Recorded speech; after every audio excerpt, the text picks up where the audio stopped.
Rika Dwi Putri, BP 1810551005 dari jurusan Manajemen Fakultas Ekonomi Universitas Andalas Kampus 2 Payakumbuh.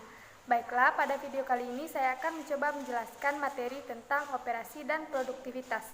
Nah, sebelum saya menjelaskan apa itu produktivitas, sebelumnya saya akan menjelaskan pengertian dari manajemen operasi. Manajemen operasi adalah kegiatan yang berhubungan dengan penciptaan barang dan jasa melalui adanya pengubahan input menjadi output. Selanjutnya yaitu pengertian dari produktivitas. Produktivitas yaitu perbandingan antara output barang dan jasa dibagi dengan satu atau lebih input, tenaga kerja, modal, atau manajemen. Selanjutnya pengukuran produktivitas, di mana pengukuran produktivitas ini ada dua. Yang pertamanya pengukuran produktivitas faktor tunggal, yang mana rumusnya produktivitas sama dengan output dibagi dengan input.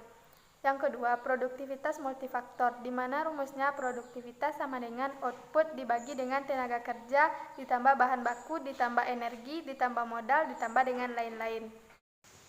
Contoh yang pertama yaitu perusahaan modern atau produsen peti apel yang dijual kepada petani dapat memproduksi 240 peti dari 100 batang pohon dengan peralatan yang ada sekarang.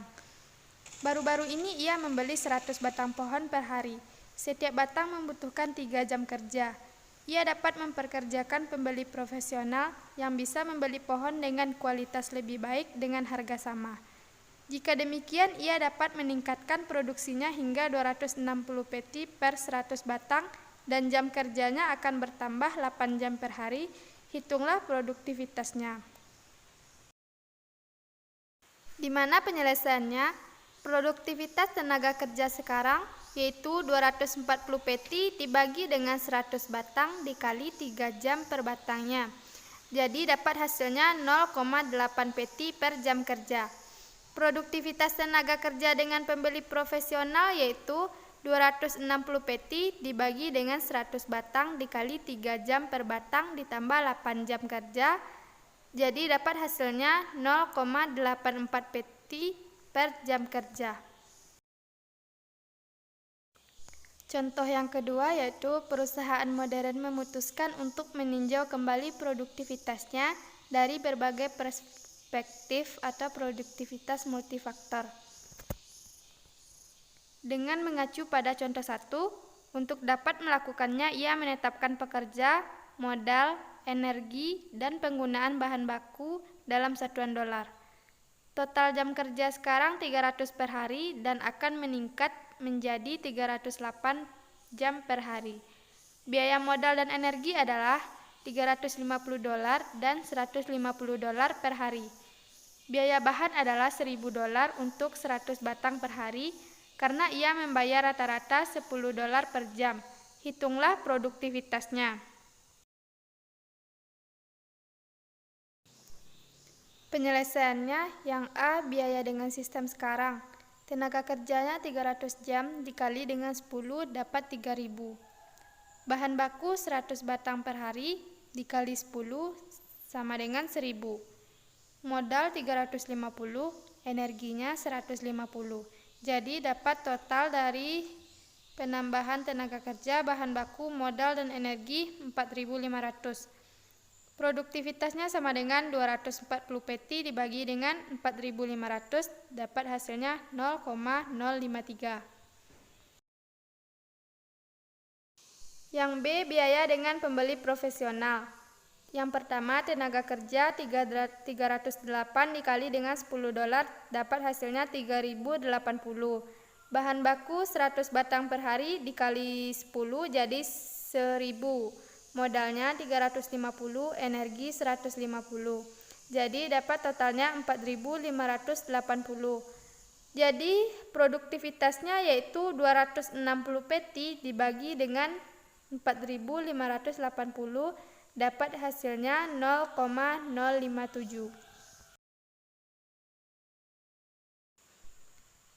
Contoh perhitungan produktivitas.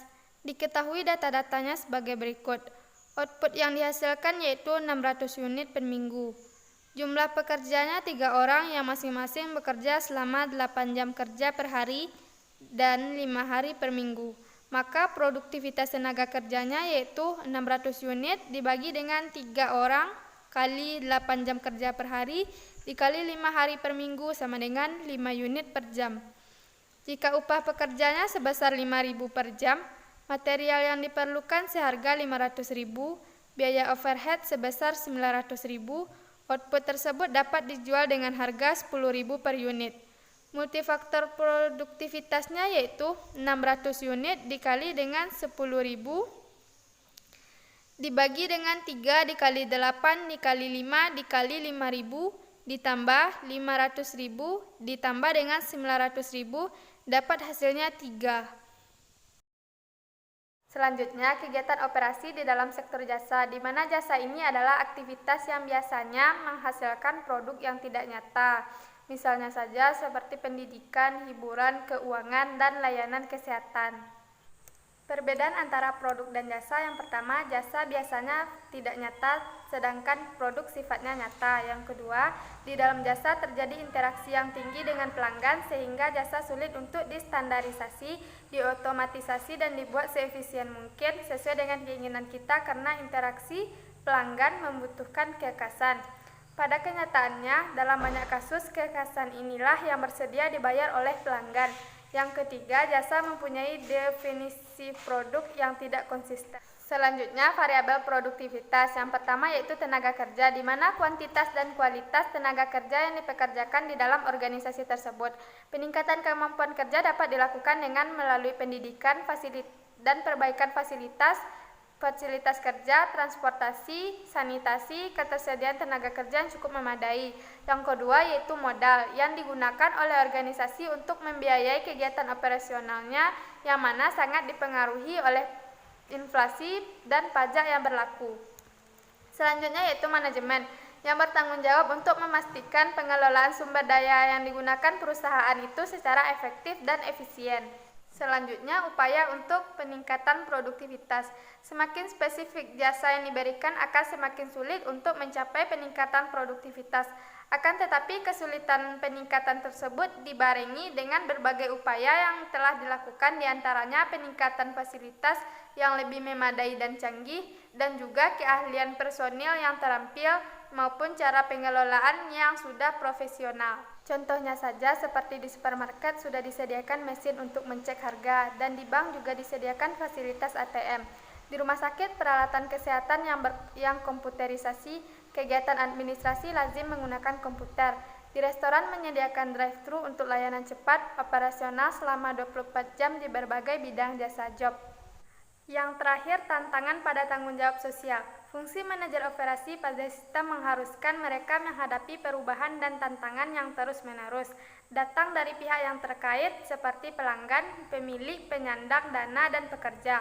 Perubahan tersebut mengandung konsekuensi logis bahwa manajemen operasional yang dilakukan oleh manajernya harus bertanggung jawab terhadap kondisi sosial yang terjadi dengan menciptakan lingkungan kerja yang aman dan nyaman dan menjaga tingkah laku yang berakhlak.